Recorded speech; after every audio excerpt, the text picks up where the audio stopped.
guys. I'm so excited to share with you tonight. I just want to thank Heather and AJ first and foremost for trusting me with this. It's not something that I take lightly, but I truly believe that the Lord has this for you. I was telling Heather, I was like really struggling with like writing this, and then on a couple days ago, I was like, all right, Lord, like I have to figure this one out. I don't have to figure this one out. You need to figure this one out. And I surrendered it to him, and I sat, and in like an hour and a half, it was done. And I was like, oh, whoa. Like, I know that wasn't me. I know that was the Lord. And I know that he has something for you in this, especially going up and leading into fall retreat. So I'm going to pray, and then we'll get started. All right. Lord, I just thank you so much for this opportunity. God, I come before you humbly, being able to share your word. I pray that Holy Spirit, you would speak through me, that you would use me right now, that it wouldn't be my words, but that it would be your words, Lord.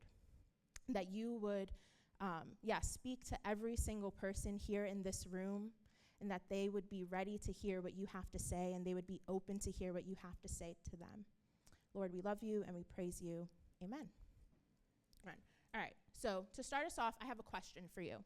Do you know that there's just certain like sounds and smells that like bring you back to a memory every time, right? Like you like hear something, you're like, oh, wait, I like remember that. Or like you smell something, you're like, wow, that smells exactly like my grandma's house from the 1970s. None of you were alive then. I also wasn't, well, like, I don't know. It just felt really old. It's okay. But there's these things that bring back very specific memories to you. One of these things for me is a sound. So growing up, my dad used to do this very specific whistle. I can't do it because, one, I don't know how to whistle, but it's also, again, like very, very specific. You would be able to hear it from miles away. He would use this every time just to call us over. And immediately when I heard this sound, heard this whistle, I would like drop everything I was doing. Like I'd be walking and then I hear it and I'd be like, where is he? Like I have to look for him. I have to find him. He's looking for me. It became a joke as I got older that we would be like out and he'd be talking with his friends and he'd do it and I'm like, huh? And then he's like, look, see? She does that. It was one of those things where I knew that if I had wandered a little bit too far away, I would hear that whistle and I knew it was my dad calling me back because he wanted me to come back, because he needed me to come and be with him again. To this day, 20 plus years later, I still react the same way. I still drop everything when I hear this whistle. It doesn't happen often anymore because my dad lives in Florida now, so I just don't see him often. But when it does, it's such a specific memory.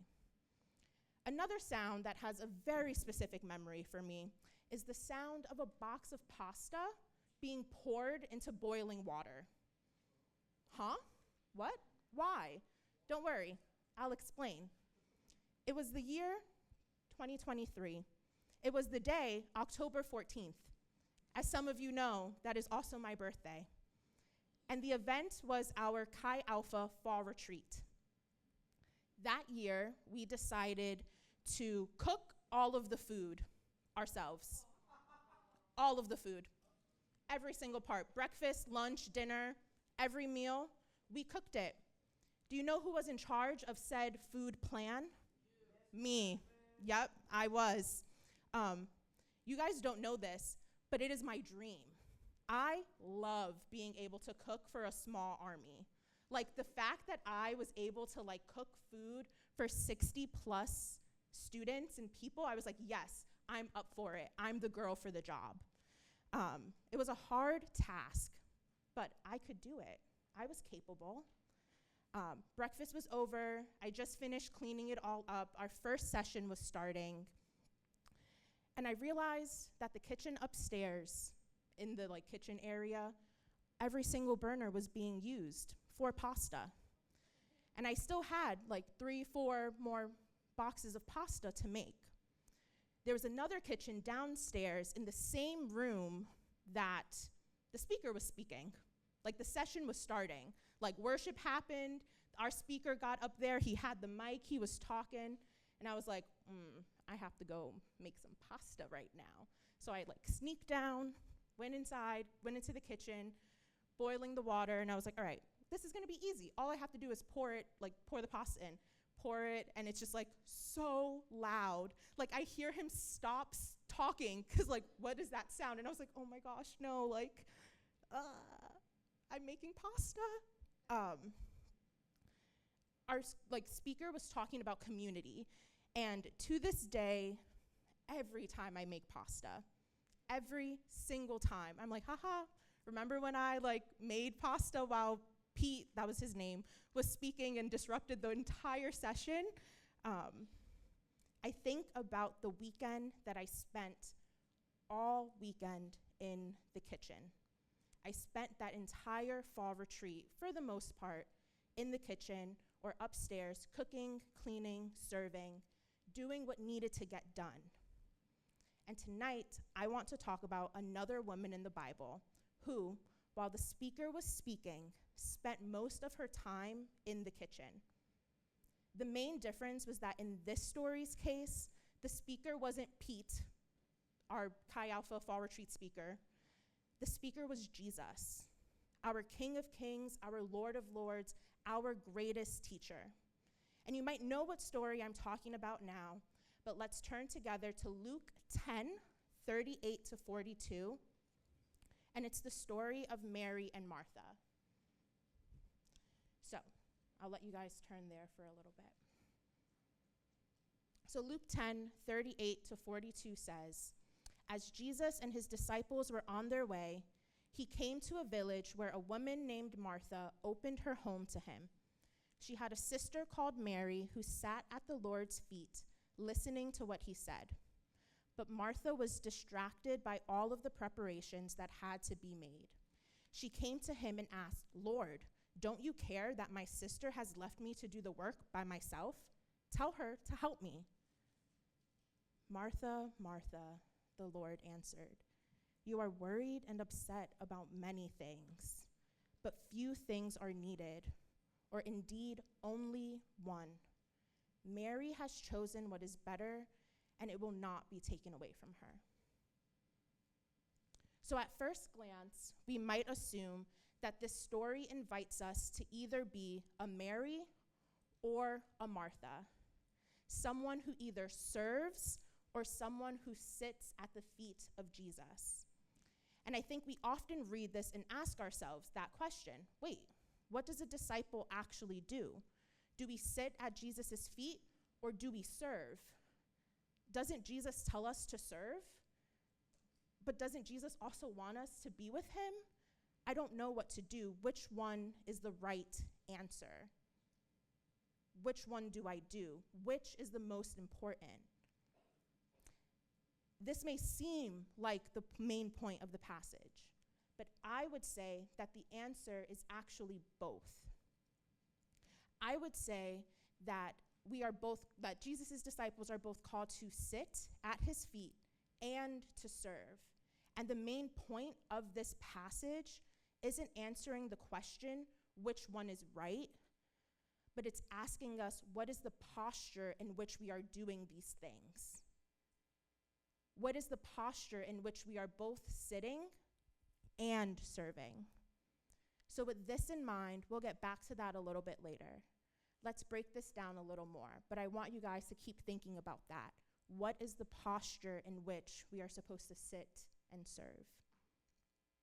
So in the original Greek of this passage, there's a small word in verse 39, that helps us get a better understanding of what this passage is saying. I'm not going to go through all of that and give you the Greek, but I'll just explain the end of it.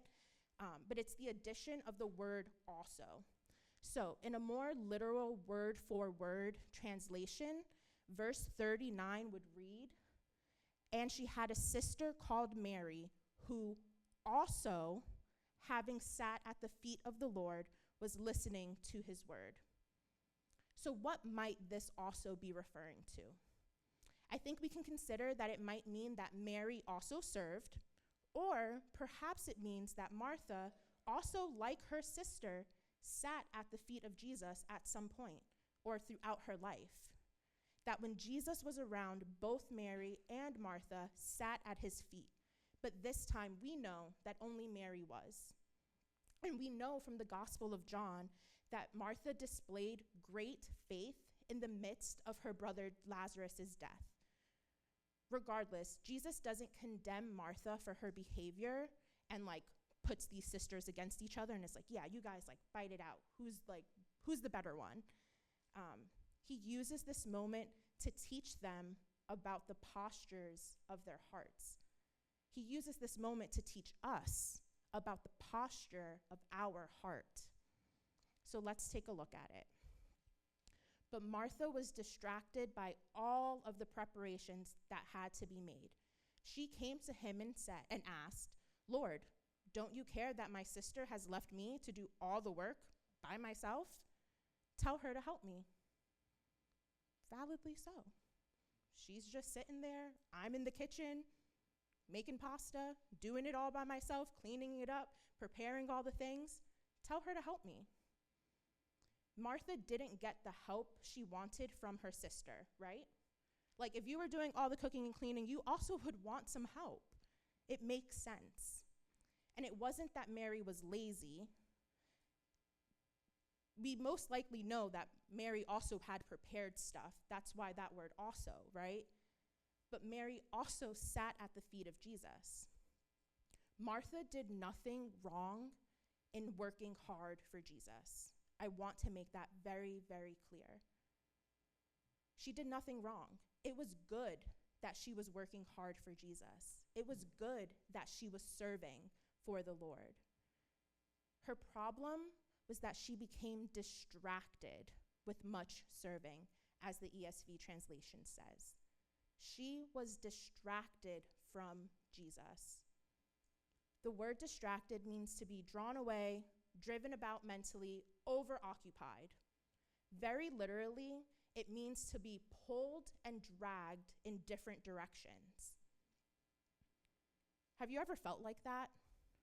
That you had this thing and this thing and that thing. There was all of these things that you needed to do and you didn't know which one you were supposed to do because everything felt so important. You were being pulled and dragged in all of the different directions. But Martha's distraction in this case leads her to a sense of aloneness. She feels alone. Where is my sister? Why isn't she with me? Why am I doing this all by myself? It leads to self-righteousness. Lord, tell her to help me. I'm really good. I'm doing all this stuff for you and she's not. She needs to be helping me. She viewed herself as above. It led to self-focus. She was now only thinking about herself. She wasn't thinking about all of the other people around. She was worried about, how do I feel in this situation? And it led her to ask questions about how Jesus actually cared for her, which I think is the hardest part of this, right? She didn't view Jesus in that moment as someone who loved her so deeply. She just viewed him as someone she can serve and have to do something for. She didn't realize how Jesus cared for her. Have you ever felt like that? Alone, self-righteous, self-focused, like you weren't sure about how Jesus felt about you? You can relate to Martha. It's a hard feeling these things. But Martha felt these things because she was distracted from Jesus. It was the distraction that led her to feel like this. So can I be so for real with you guys? You probably can tell a little bit from my first story that I struggle with this a lot. I had a hard time writing this message because I knew that this is what the Lord wanted me to write about. And I was like, I don't want to share all those stories about how I'm a Martha. I don't want to talk about how this is something that I struggle with. That's really vulnerable. That's really hard. I specifically used the story about the pasta and fall retreat because it's a little silly, right? It's a little fun. It's like, oh yeah, like the sound of pasta, like, haha, very silly.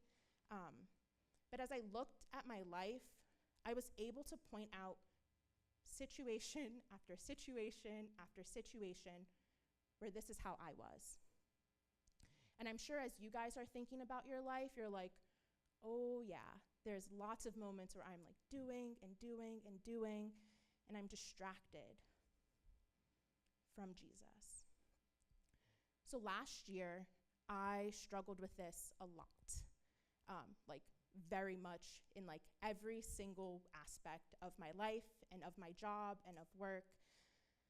And I had become someone that I didn't like.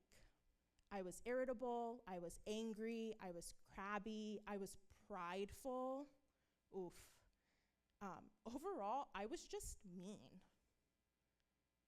My distraction from Jesus led me to become someone that I did not want. And all of these things I was doing was supposed to be in service for the Lord, but I was only doing it for myself. I would do the stuff, and then I would look and criticize and be like, well, why aren't you doing it that way? Or why am I the only one doing this? Much like Martha, asking Jesus, why don't you tell them to help me? But my problem wasn't other people. Martha's problem wasn't Mary. It was Martha. Martha's problem was Martha. Jasmin's problem was Jasmin. See, I was distracted with much serving, and I took my eyes off Jesus. And I think sometimes in our like really good desire to follow God's call by serving him with everything we have, we can easily find ourselves overcommitted, doing too many things, worried and troubled about many things, distracted. Honestly, I think even if we're not serving Jesus in the things that we're doing, we find ourselves overcommitted, too many things to do, distracted. But there's hope. And I think that's the main thing, right? Let's look at how Jesus responds to Martha. So let's remember, Martha did good. Martha's intent was pure, but she wandered off a little bit too far. But let's see what Jesus says to her. Martha, Martha, the Lord answered, you are worried and upset about many things, but few things are needed, or indeed only one. Mary has chosen what is better, and it will not be taken away from her. I think we can almost sense the love in Jesus' voice as he did this, right? He loved Martha deeply. He wanted her to know that, yes, she did good, but she was missing something. Martha did good. She wanted to serve Jesus, but she had not added in the one thing that is needed. Psalm 27 says, one thing I have desired of the Lord, that I will seek, that I may dwell in the house of the Lord forever, all of my days, to behold the beauty of the Lord and to inquire in his temple, to be with Jesus. In Luke 18, speaking to the rich young ruler, Jesus said, you still lack one thing. Come, follow me. The one thing that he's talking about is himself. The one thing is Jesus. We live in a culture that exalts multitasking. I can do it all. I can do everything mentality. But we have a great teacher who invites us to learn his way and adopt his priorities. And that is to be like Mary and sit at the feet of Jesus. The Message paraphrase says it this way, and I really, really love it. She had a sister, Mary, who sat before the master, hanging on every word he said. I'm going to say that one again. hanging on every word he said. What an image that is, right? That is, I'm sitting and I'm looking and I'm writing and taking notes. I'm listening intently because I want to know what the Lord is saying. I want to be with him in everything that I do, hanging on his every word. At the end of this summer, after what I just said was a really hard year where I was not a good person, I was not a nice person, I didn't like who I was. I was working through all of this, and I knew that Jesus needed to heal my soul. I was broken. I was holding bitterness. I was holding shame. And I knew that he needed to heal me, but I didn't know what that looked like or how that would look or how that would happen. And I didn't know how to go about it myself.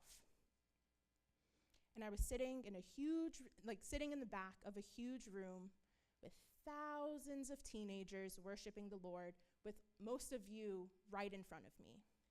When I looked out, I was sitting on the floor, we were at National Youth Convention, all the way in the back, and I see all of y'all just spread out worshiping the Lord.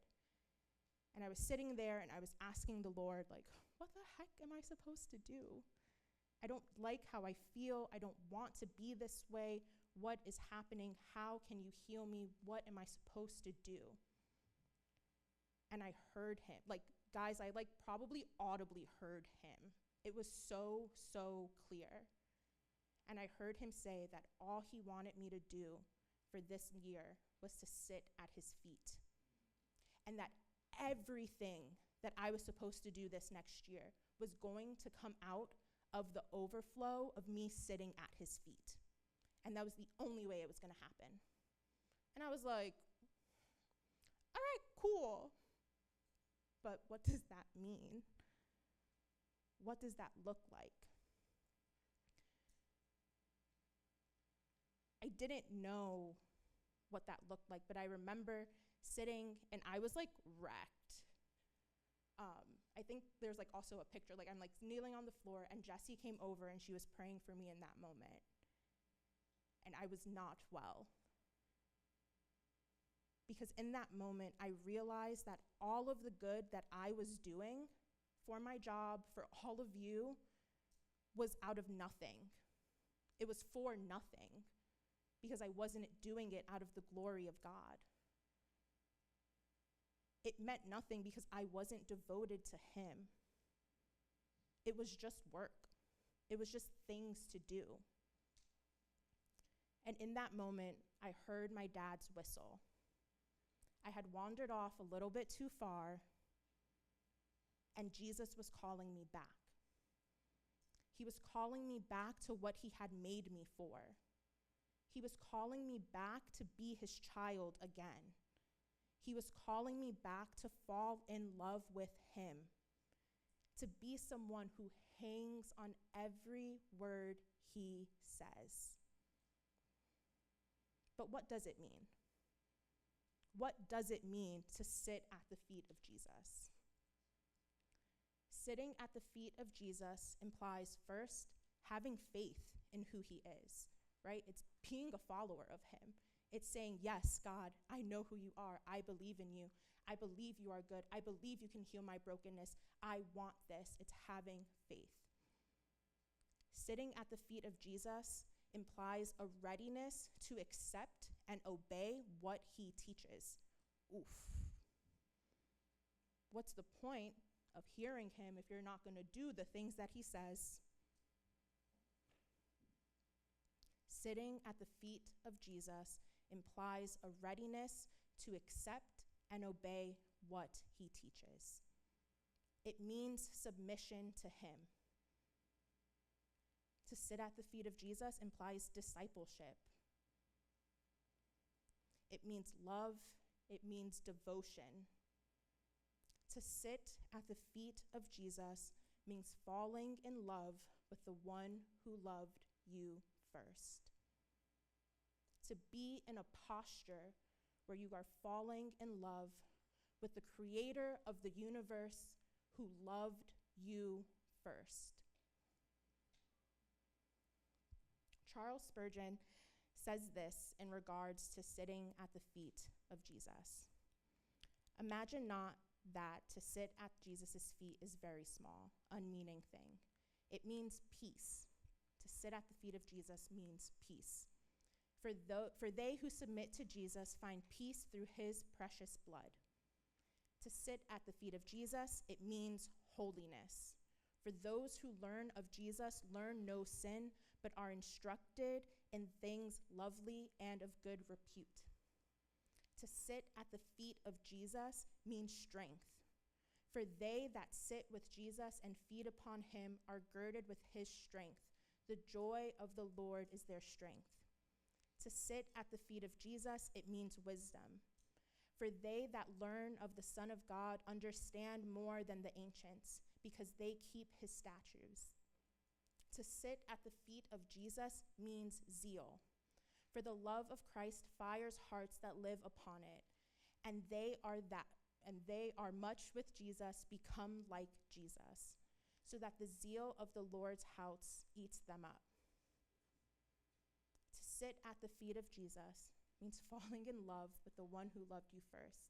It means knowing and understanding and being part and communing with him in a way you've never have before. And I really like what he says about zeal, because I think we talk about that a lot, right? We're always like, we're so excited for the Lord. We're seeing revival. I want revival to happen. Revival starts in our hearts. Revival starts with our posture. So people say we need revival. I think we all need to sit at the feet of Jesus and hear his word. People say we need to go and we need to reach the world. We need to sit at the feet of Jesus. Because how are we to do anything that will actually give God glory if we aren't first sitting at his feet?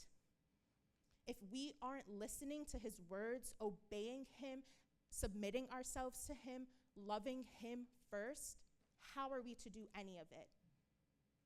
How is he going to move through us? They would be empty works.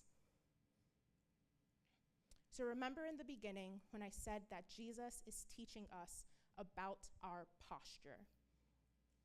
See, this isn't a question of do we serve or do we sit, because it is both. We need to be both Mary and Martha. We are called to both abide in Jesus and to bear fruit. We sit and hear Jesus' word. We bow at his feet in worship. We kneel before him in prayer. And in all these ways, we follow after Mary's example. We sit at the feet of Jesus.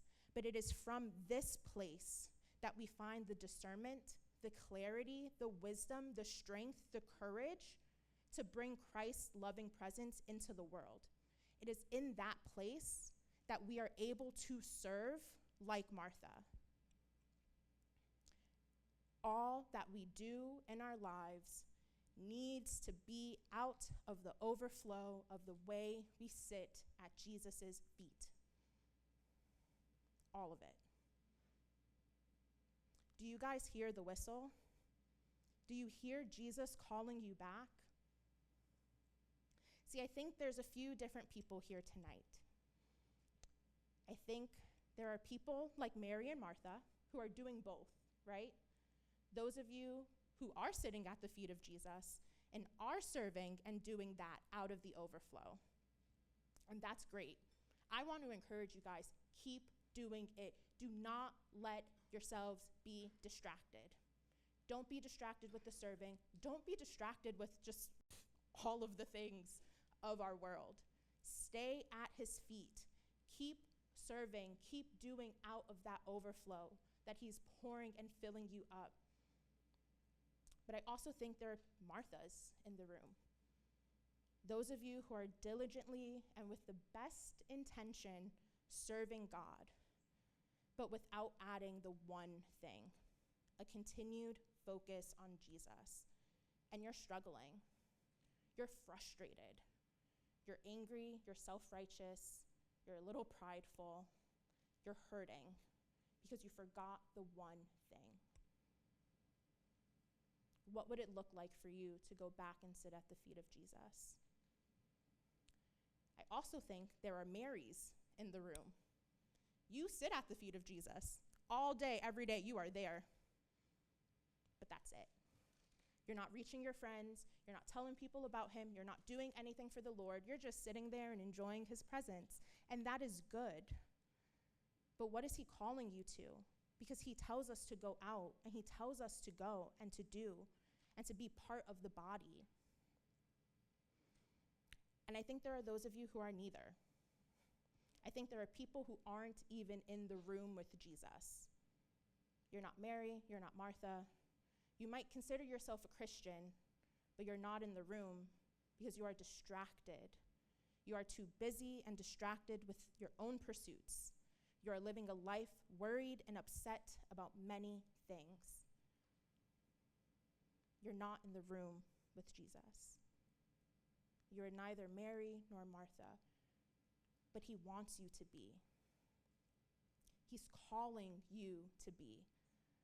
We're going to take time, and I think going into fall retreat, thinking about how to sit at the feet of Jesus, this is going to prepare us well.